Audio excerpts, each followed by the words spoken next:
Welcome to One Quest Video. I'm Walnuts, and today we're going to be talking about the Boardgame Publisher Czech Gaming Edition, also known as CGE. At PAX Unplugged this year, we had the opportunity to sit down and talk with the game publisher CGE. CGE is an international game developer based out of the Czech Republic, and their goal is to publish games from there for around the world.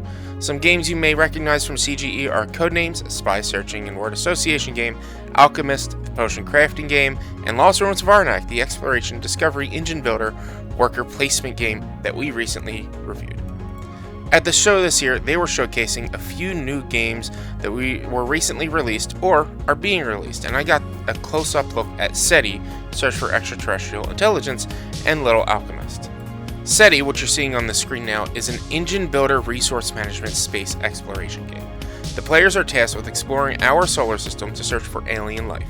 You must launch probes, play cards, and expend resources in hopes of finding 3 signs of life for each life form.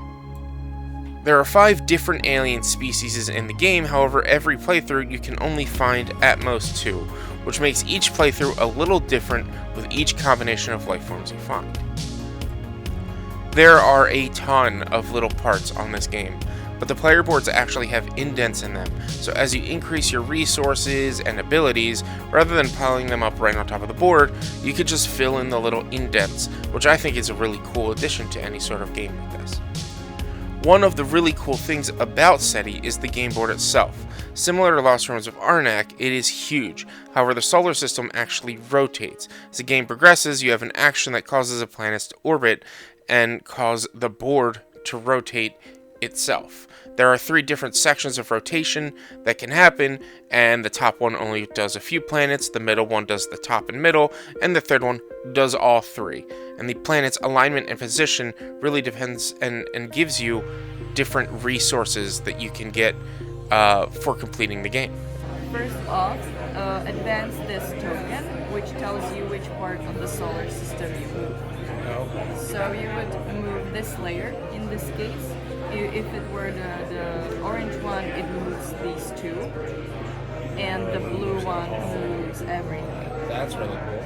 Yeah, so that's the first part of this action, and then the second one is that you could pick an upgrade to put on your player board, and these upgrades help you, of course, doing the main actions more efficiently. Similar to Lost Ruins of Arnak, the game is played across 5 rounds, and you compete for the most victory points.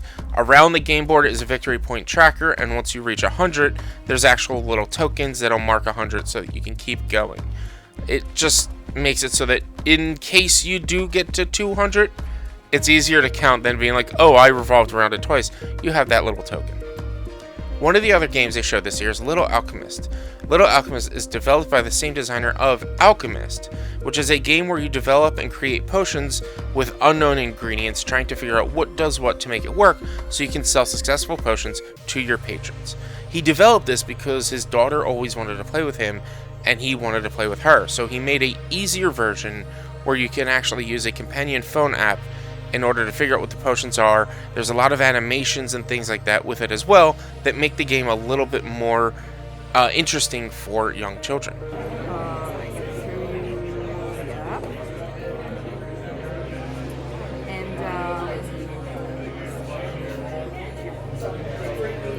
So this way, you would click on Make a Potion, you would scan the ingredients,